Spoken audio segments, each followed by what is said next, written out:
कक्षा 9 के विद्यार्थियों का मेरे YouTube channel TC Guru classes में स्वागत है।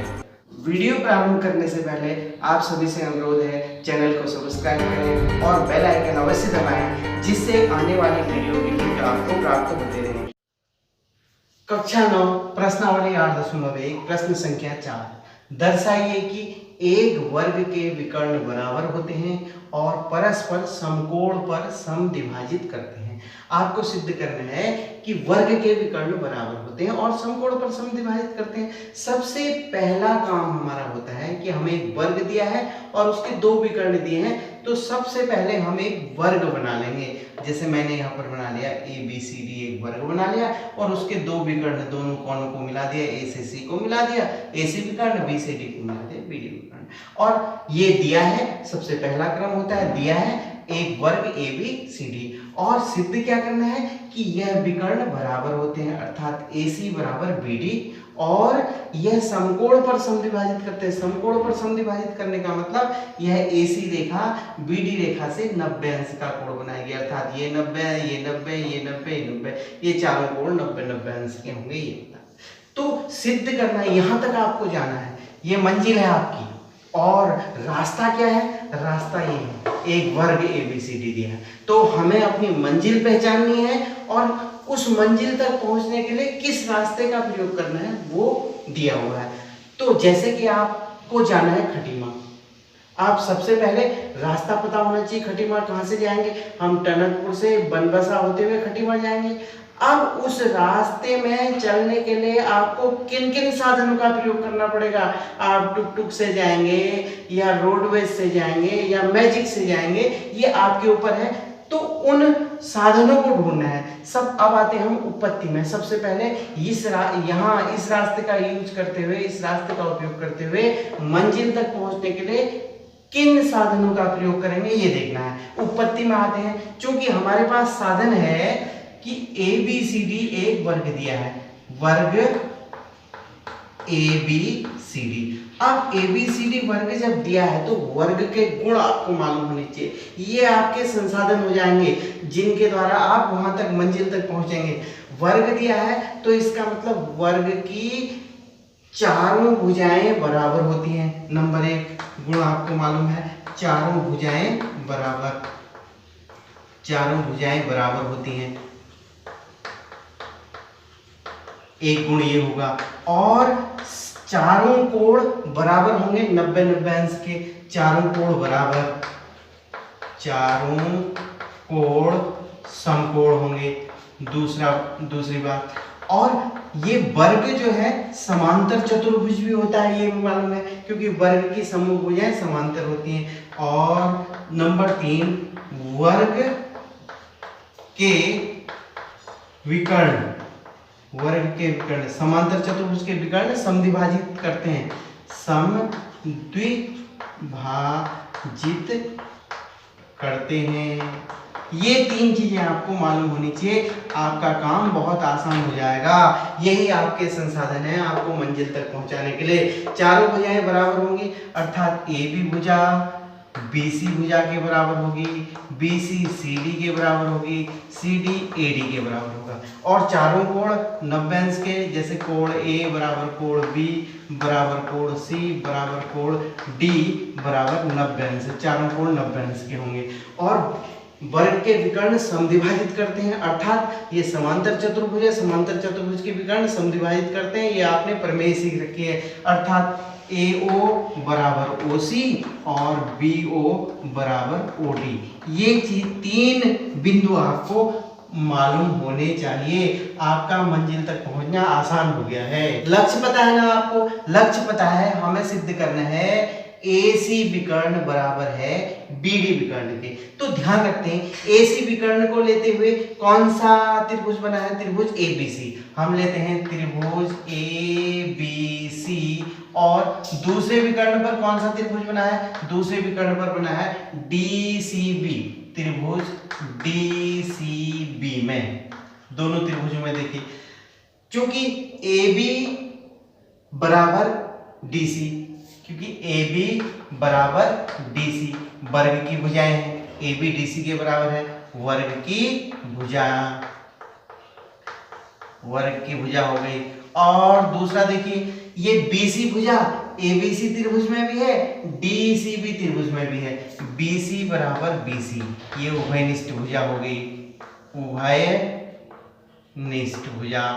और आपको ये मालूम है कि प्रत्येक कोण 90 अंश का था, तो B कोण C कोण ये 90 अंश के हैं, अर्थात ABC का कोण B और DCB का कोण C ये 90 अंश का हुआ, क्योंकि वर्ग का प्रत्येक कोण 90 अंश का होता है। अर्थात दो भुजाएं उनके बीच का कोण, दो भुजाएं उनके बीच का कोण बराबर हो गया। तो SAS कसौटी से दोनों त्रिभुज सर्वांगसम हो गए। त्रिभुज ABC सर्वांगसम त्रिभुज DCB।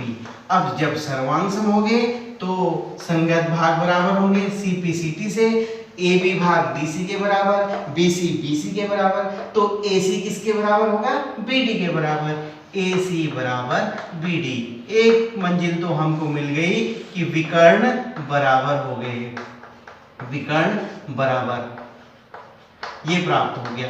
ठीक है, अब दूसरी मंजिल का है, हमारा दूसरा लक्ष्य है कि हमें बताना है AC लंब है DB पर, अर्थात दोनों विकर्ण यहाँ पर 90 अंश का कोण बनाते हैं, ये प्राप्त करना है। इसके लिए हम क्या करते हैं, इन दोनों त्रिभुजों को लेते हैं, इसको और इसको, त्रिभुज ABO और त्रिभुज ADO में, इन दोनों त्रिभुजों में देखिए, क्योंकि इस ABO त्रिभुज की AB भुजा और ADO त्रिभुज की AD भुजा बराबर है।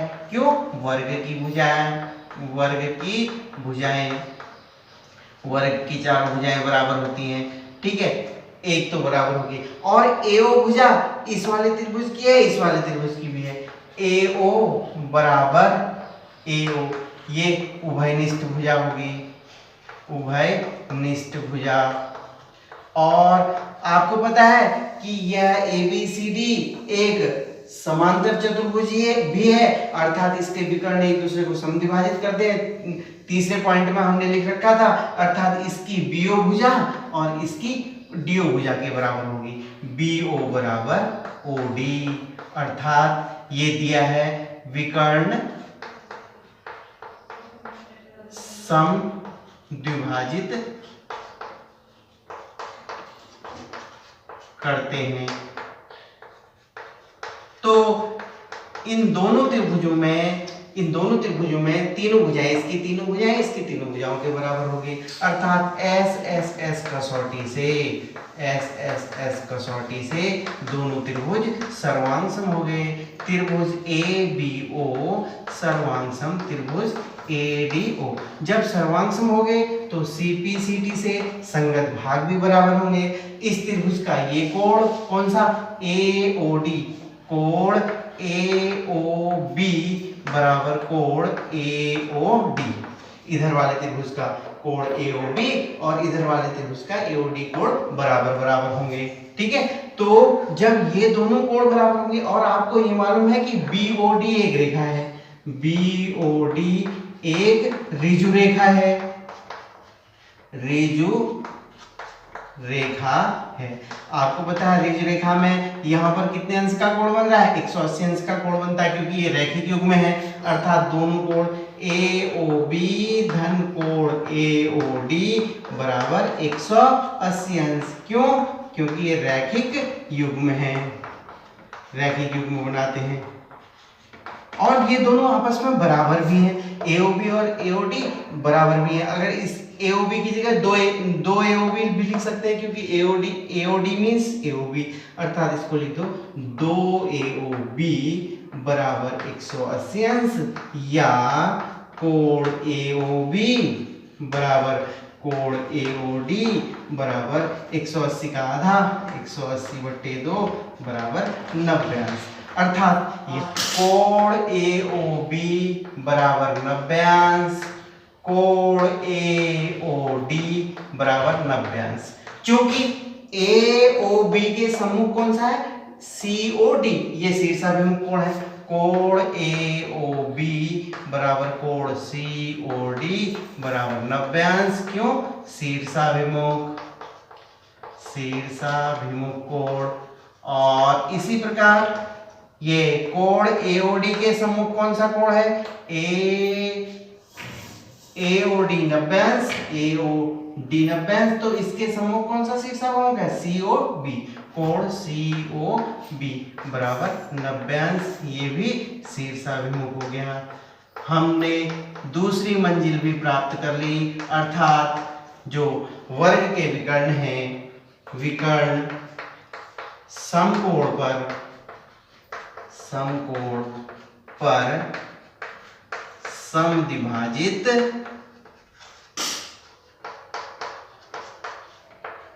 करते हैं,